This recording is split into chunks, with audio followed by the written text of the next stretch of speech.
Hi there guys, in this video I will show you how to change primary email on Tumblr.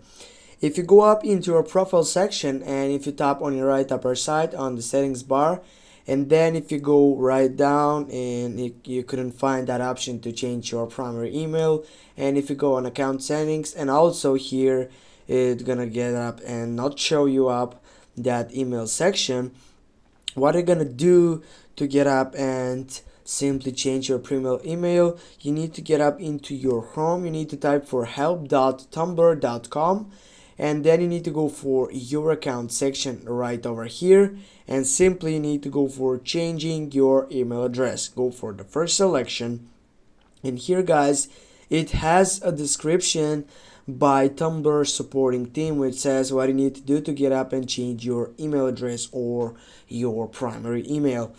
Now here it says that you gotta go with your email on web. You can go for the application.